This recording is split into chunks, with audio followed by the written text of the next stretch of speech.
제목이 출애굽기라고 되어 있는데요. 출애굽기라는 이 제목은 사실 그 구약, 원어 구약 성경을 헬라어로 번역하면서 붙여진 제목이 바로 이 출애굽기입니다.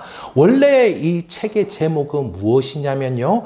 그리고 이름은 이러하더라. 이렇게 시작을 하고 있습니다.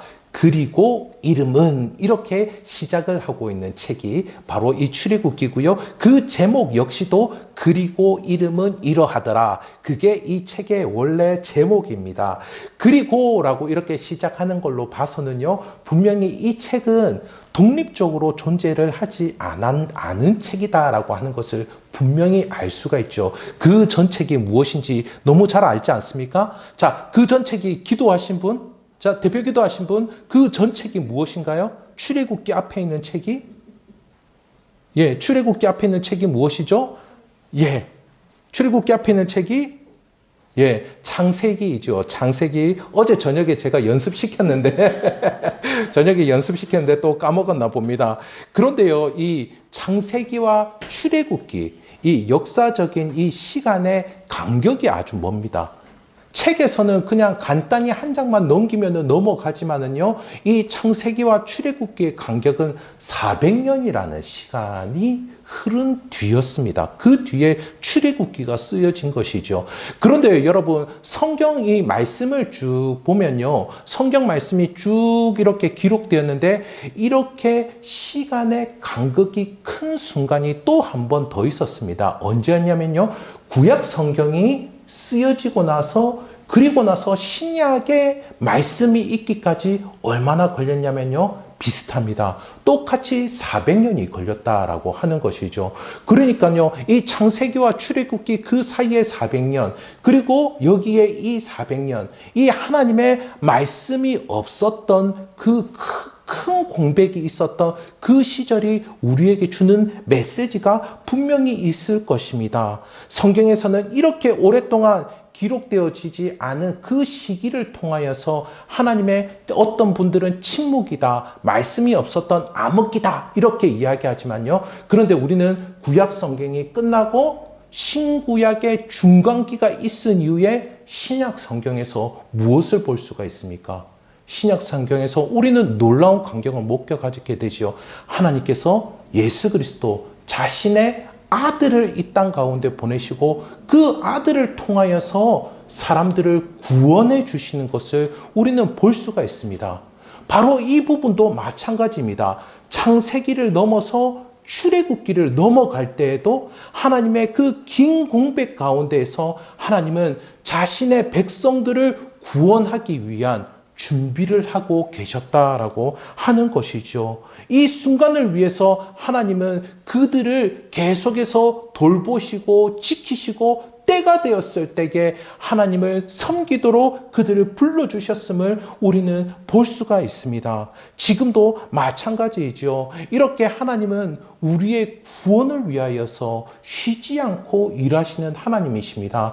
지금은 하나님의 말씀이 완성되었습니다. 이 말씀, 완성된 말씀을 통하여서 우리의 삶 가운데에 성령의 역사로 말미암아 이 구원을 경험하면서 살도록 해주시지요.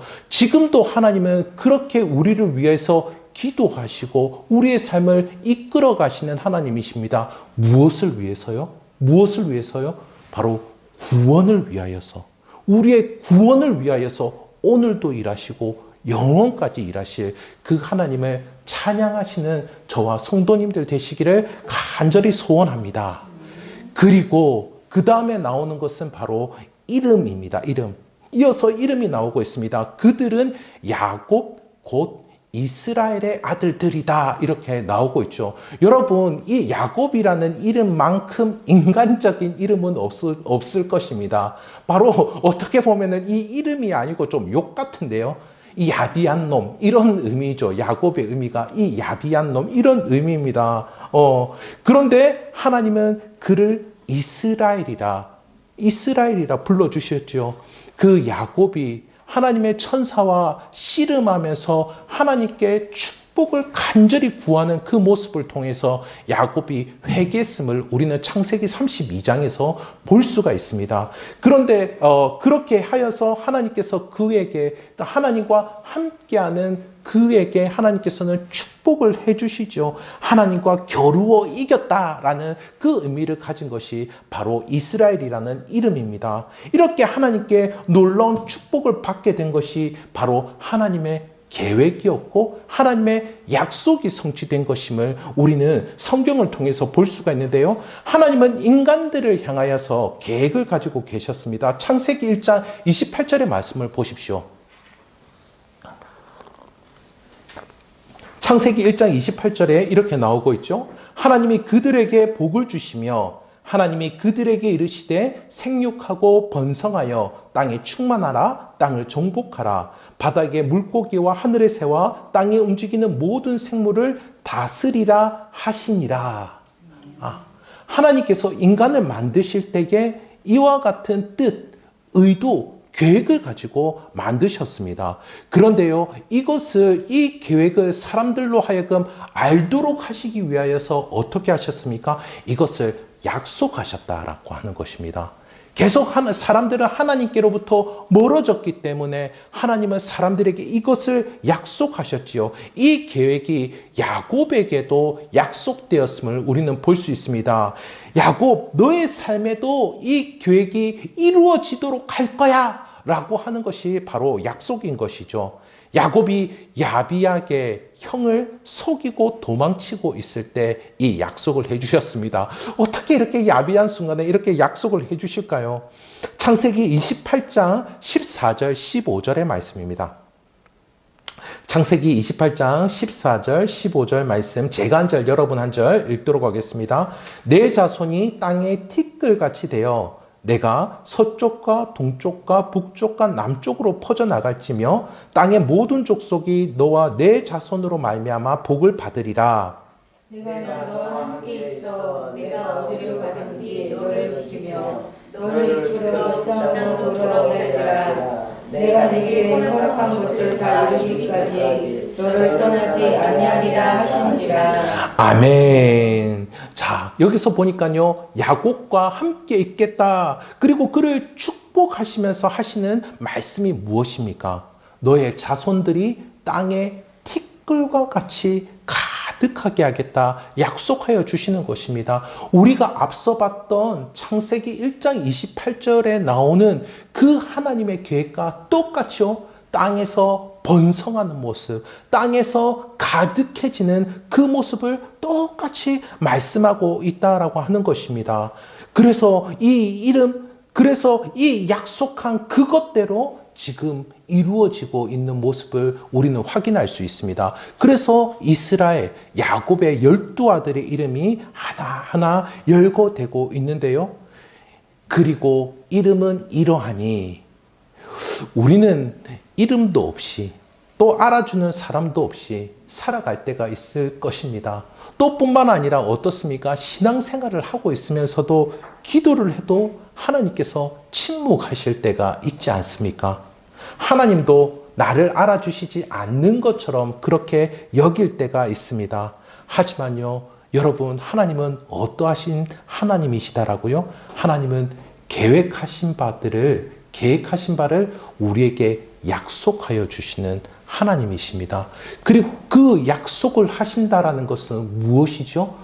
우리를 향하여서 신실하게 너를 대하겠다라고 하시는 그 하나님의 의도가 담겨져 있다라고 하는 것이죠. 그래야기에 하나님께서 우리에게 약속하여 주셨음을 잊지 마시기를 간절히 소원합니다. 하나님은 지금도 우리를 불러주셔서 이 예배의 현장 가운데에 하나님과 함께하도록 이끌어 주시지 않으셨습니까? 우리 주님을 통하여서 우리에게 약속해 주셨습니다. 내가 끝날까지 너와 함께 하리라 라고 그렇게 약속을 해주셨습니다. 뿐만 아니라 이 야곱에게 축복한 것처럼 우리에게도 어떻습니까?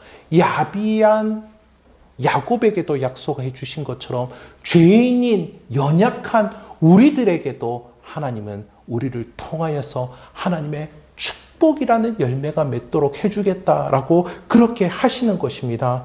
여기 있는 한 사람 한 사람을 우리 하나님께서는 아시는 줄 믿습니다. 하나님은 이렇게 계획한 바들을 우리의 현실이 되도록 축복하여 주시는 하나님이십니다.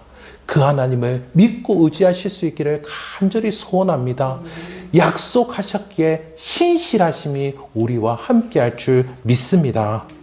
이 약속이 어떻게 이루어졌는지 5절에서 7절까지를 통해서 확인해 보도록 할 텐데요. 이렇게 나오고 있죠. 야곱의 허리에서 나온 사람이 모두 70이요. 요셉은 애굽에 있었더라. 요셉과 그의 모든 형제와 그 시대의 사람은 다 죽었고 이스라엘 자손은 생육하고 불어나 번성하고 매우 강하여 온 땅에 가득하게 되었더라. 지금 여기 보니까요, 야곱의 일가가 70명이다 라고 나오는데, 어떤 분들은 사도행전에 보면 75명이지 않나요? 이렇게 시비를 거시는 분들이 있는데, 지금 여기는 요셉 가족은 빼놓고, 요셉 가족을 합치면 75명이고, 요셉에 미리 와 있는, 애굽에 미리 와 있는 요셉을 빼놓고, 야곱의 일가가 70명이었다라고 그렇게 이야기하죠.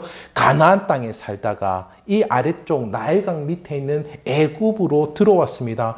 여기서 요셉의 이름이 다른 형제들과 이렇게 구별되어져서 기록이 되고 있죠. 요셉이 2번이나 나오면서 따로 이렇게 기록을 하고 있는데, 요셉이 어떤 사람입니까? 이 일가 70명이 애굽에 와서 정착하도록 한 그런 핵심적인 인물이 아니겠습니까? 당대 온 세계에 먹을 것이 없어서 사람들이 굶어 죽는 그와 같은 상황 가운데 있었는데, 요셉의 그 지혜로 말미암아서 곡물을 저장해 두었다가, 그리고 사람들이 필요할 때 나눠줌으로 그곳 가운데 있는 수많은 사람들이 생명을 얻게 된 그 역사를 보여준 그 요셉 아닙니까? 이때 이 요셉의 전적인 도움으로 일가 70명이 애굽에서 평안하게 살 수 있게 되었지요. 그런데 이 요셉도 죽었다라고 하는 이 표현이 어떻게 보면은 조금 긴장감이 들게 해줍니다. 이제 우리를 누가 책임져 줄까? 이런 생각이 들게 한다라고 하는 것이죠. 그런데 여러분, 여기서도 조금 더 깊은 의미가 있습니다. 요셉이 죽기 직전에 했던 유언이 있는데요. 그것이 창세기 50장 24절, 25절의 말씀입니다. 여러분 한번 보십시오. 제가 24절, 여러분 25절을 읽으면 좋을 것 같습니다. 요셉이 그의 형제들에게 이르되 나는 죽을 것이나 하나님이 당신들을 돌보시고 당신들을 이 땅에서 인도하여 내사 아브라함과 이삭과 야곱에게 명세하신 땅에 이르게 하시리라 하고, 요셉이 하나님의 당신들을 돌보시니 당신들이 여기서 내 해골을 메고 올라가겠다 하였더라. 아멘. 자, 그러면은 지금 이 출애굽기에서 요셉의 죽음을 기록하고 있는 그 이유를 아시겠죠? 이 백성들로 하여금 요셉의 유언을 떠오르도록 한 것입니다. 이 요셉의 유언은 어떻습니까? 자기의 유골이 지금 이 가나안 땅에 남아있지만, 이 애굽 땅에 남아있지만, 그러나 너희가 가나안 땅으로 가게 될 때, 하나님께서 약속하신 그 땅으로 가게 될 때에 나의 유골도, 나의 해골도 그곳 가운데에 가지고 가다오라고 그렇게 유언을 당부하고 있는 것을 우리는 볼 수가 있습니다. 그러니까요, 이 출애굽에서 지금 요셉의 죽음을 기록하고 있는 그 이유는 무엇이겠습니까? 이제 너희는 가나안 땅으로 돌아갈 때가 되었다. 하나님의 약속이 있는 그 땅으로 갈 때가 되었다라고 하는 것을 일러주고 있는 것입니다. 그리고 정말 하나님의 약속이 하나 둘씩 이루어지고 있는 것을 우리는 볼 수가 있는데요. 이들이 애굽에서 여러분 얼마나 불어나게 되었을까요?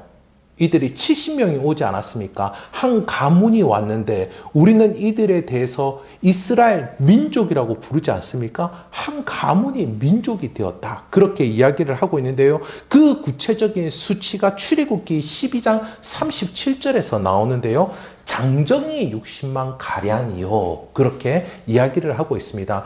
그 당시에 장정이라는 것은요, 힘쓸 수 있는 사람, 전쟁을 할 수 있는 사람을 의미했습니다. 그러니까요, 20살부터 한 60살 정도 되는 그 사이에 있는 남자만을 장정이라고 부른 것이죠. 그러니까 지금 이들의 수는 얼마나 됩니까? 그 수가 그 힘 있는 남성의 수가 60만이면은 아마 그 인구가 전체적으로 한 200만이나 300만 정도 됐을 거다라고 하는 것이죠. 저는 이렇게 성경에 숫자가 나오면 본능상 계산을 해봅니다. 예. 과연 이거가 어떻게 이렇게 될 수 있을까? 자녀를 지금 12명이 있잖아요. 자녀를 12명, 사실 딸들도 있습니다.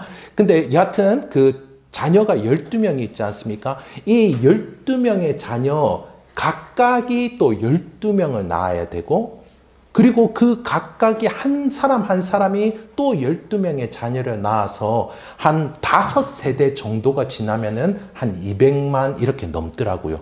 244만 이 정도 되는데, 근데 제가 이거를 이렇게 수치를 재본 게 뭐냐면은 이 당시에 요셉의 형 중에 레위가 있지 않습니까? 야곱의 아들 중에 레위가 있단 말이죠. 이 레위의 4대 손이 모세입니다.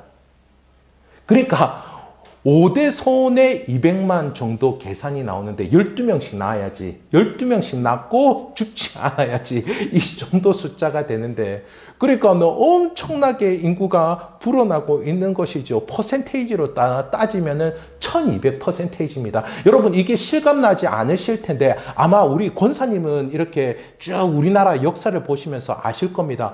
우리나라의 베이비붐 세대, 한국 전쟁이 끝나고 베이비붐 세대 때 베이비붐 세대가 이전 세대보다 얼마나 늘었냐면 20% 늘었다고.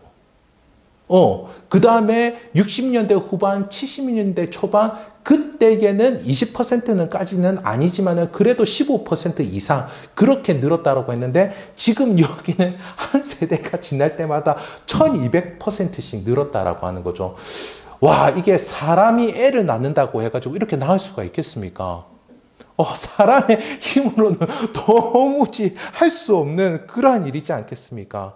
그런데요, 여기서 우리는 이 신비함보다도 더 놀라운 것이 있는데, 그것이 뭐였냐면은 6절과 7절 사이의 놀라움입니다. 6절에서는 무엇으로 지금 이야기가 되고 있습니까? 죽었다, 이 이야기가 나오고 있습니다. 요셉도 죽고 그 형제들도 죽고 모두 다 죽었다, 그렇게 이야기하고 있는데, 그런데 7절에서는 갑자기 뭐라고 이야기하고 있죠? 생육하고 불어나 번성하고 매우 강하게 되었다, 이 이야기를 하고 있습니다. 지금 이게 출애굽기의 특징입니다. 출애굽기. 여러분, 창세기와 이것은 비교해 볼 수 있는데요. 창세기는 어떻습니까? 태초에라는 이런 표현을 나오고 있고, 그러면서 모든 것들을 창조하셨다, 이렇게 나오고 있습니다. 생명의 시작이 바로 이 창세기죠. 그런데 창세기는 여러분 어떻게 끝이 납니까?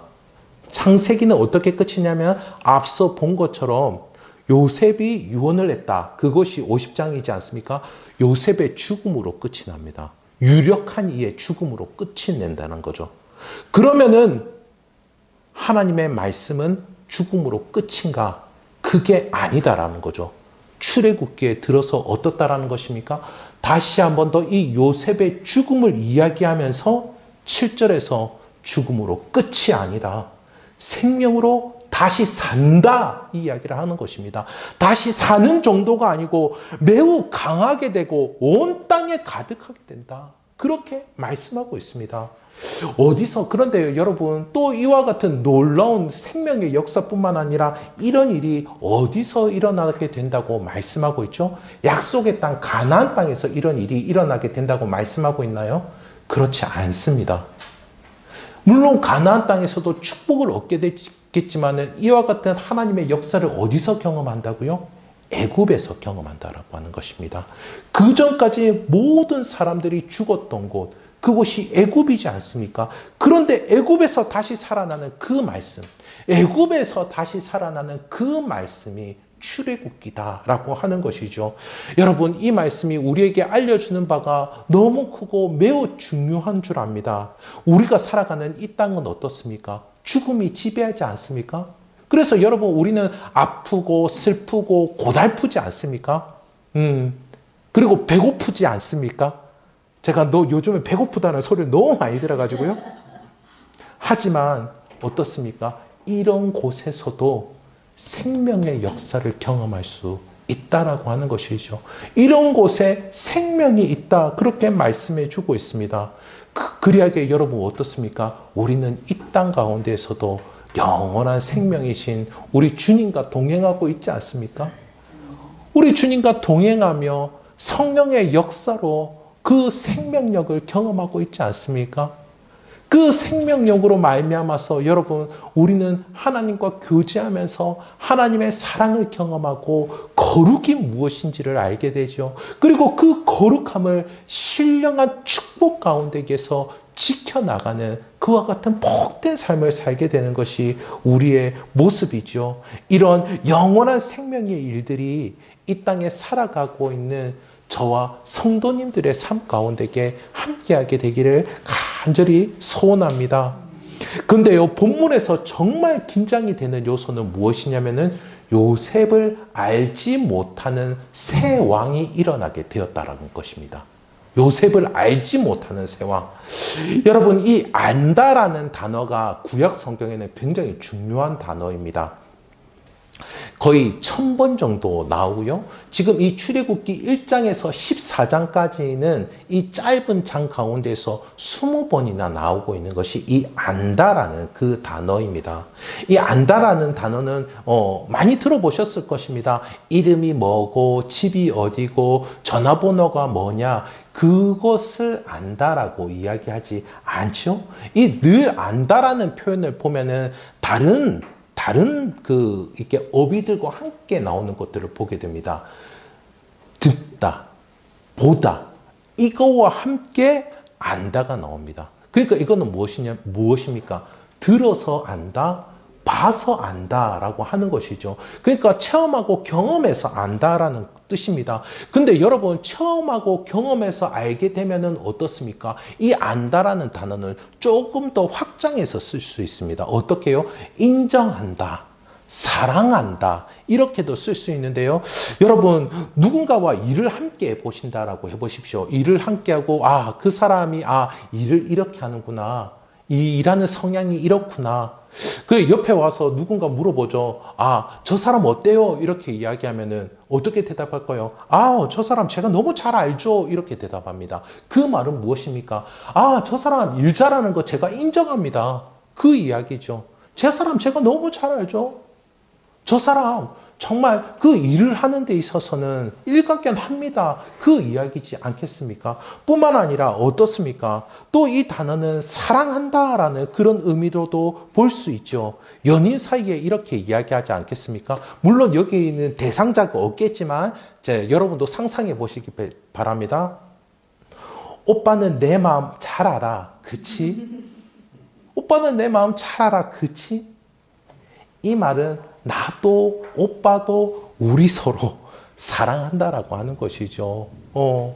내 마음이 네 마음이고 네 마음이 내 마음이어서 그 마음이 정확하게 어떤 마음인지 모르지만은 좋다라고 표현할 정도의 그런 말은 아니고, 우리가 서로 함께 서로를 귀하게 여기고 그 존재 자체를 마치 나의 존재처럼 여기면서 사랑한다라는 그 의미가 담겨져 있는 것, 그것이 바로 이 안다라는 의미이겠죠. 오빠 내 마음 알아. 오빠는 내 마음 너무 잘 알아, 그치? 그런데 오늘 말씀에서는 요셉을 알지 못하는 새 왕이 일어섰다라고 이렇게 이야기합니다. 그러니까요, 이 왕은 요셉을 모를까요? 요셉에 대해서 알 것입니다. 왜냐하면요, 요셉은 400년이나 세월이 지났다 할지라도 그 애국과 그 당시에 고대 근동의 수많은 사람들의 생명 생명을 살려준 아주 뛰어난 행정가 아니겠습니까? 그를 너무나도 잘 알 것입니다. 그런데 그를 모른다라고 이야기하는 그 이유가 무엇일까요? 그를 인정하지 않는다라는 것입니다. 그의 수완은 나보다도 훨씬 못하지. 별 능력 없는 사람이야.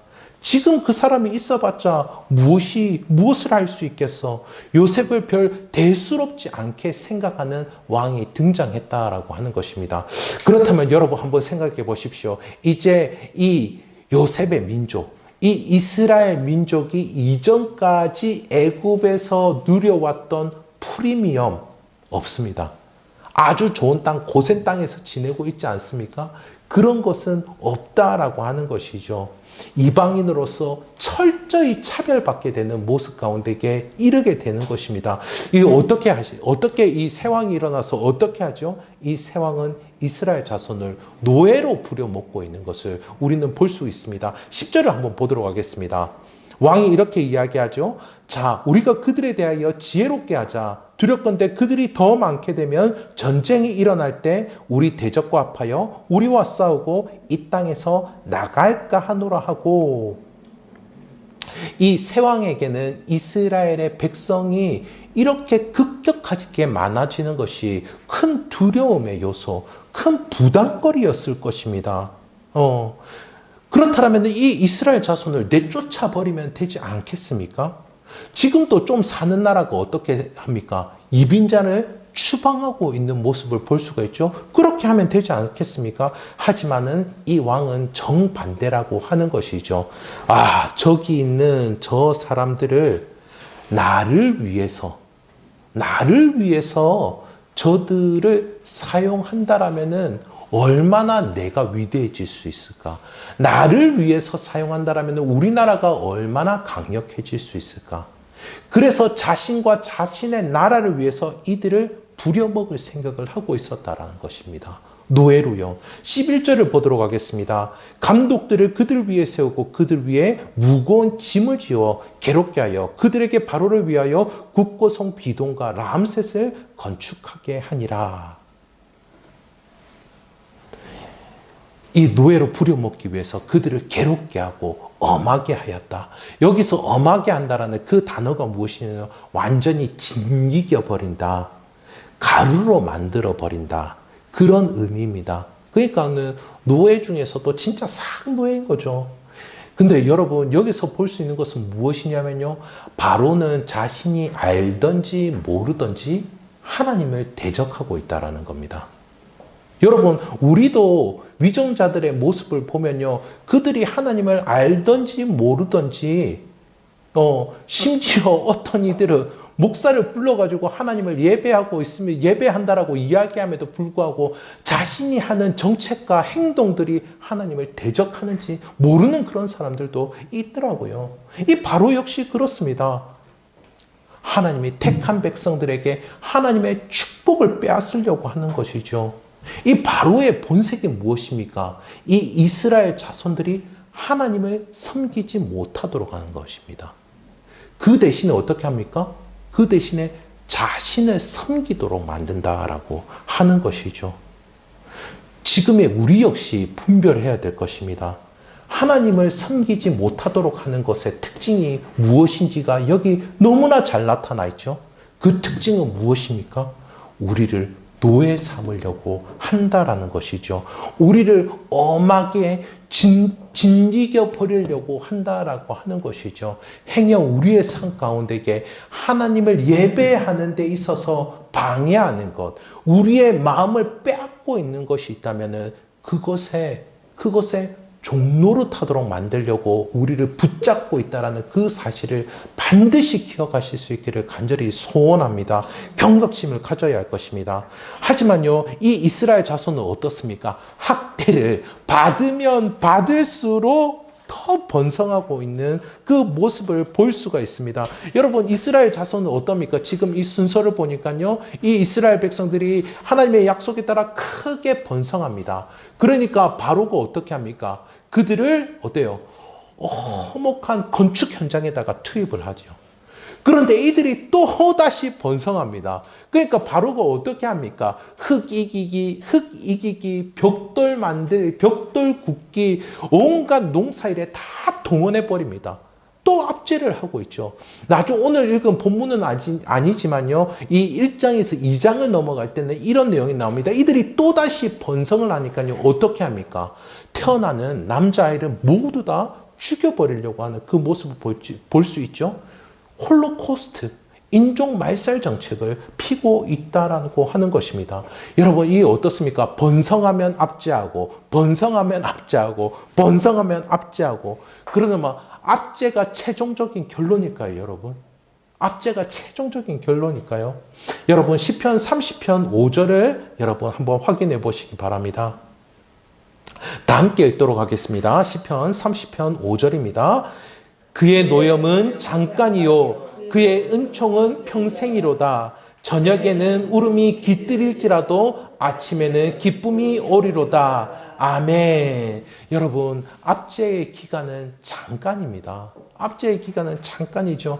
여러분, 우리가 이 땅에서 겪는 그 고통도 때로는 눈물을 멈출 수 없고 마음을 부여잡지 않을 수 없는 그와 같은 시간을 보낼 때도 있지만, 그러나 우리가 겪는 이 고통도 한정이 있다라고 하는 것이죠. 잠깐이라는 것입니다. 뿐만 아니라 여러분, 우리 역시 죽을 것입니다. 그런데 그 죽음의 흑암 역시 잠깐이다라고 하는 것이죠. 대신 하나님의 은혜는 영원합니다. 하나님의 은혜는 영원하죠. 미국의 유명한 배우이자 또 보디빌더이고 캘리포니아의 주지사까지 한 인물을 여러분 아실 것입니다. 아놀드 슈왈츠제네거이죠. 아놀드 슈왈츠제네거가 이런 유명한 명언을 남겼습니다. 고통은 영원하지만 근육은 영원하다.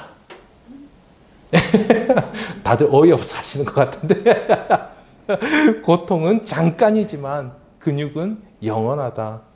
여러분, 사실 근육도 얼마 가지 못하지요. 고통 속에 하나님과 함께하는 영원한 근육을 기르실 수 있기를 간절히 소원합니다. 그것이 우리에게 필요한 줄 믿습니다. 그럴 때 고통이 잠깐인 줄 알고 이겨낼 줄 믿습니다. 왜냐하면요. 하나님의 은혜가 영원히 우리와 함께하기 때문인 줄 믿습니다. 하나님 약속하셨습니다. 그 계획을 이루기 위해서 신실하기로 약속을 하셨습니다. 그 약속을 어떻게 하셨습니까? 그 아들을 내어 걸고서 약속하셨습니다.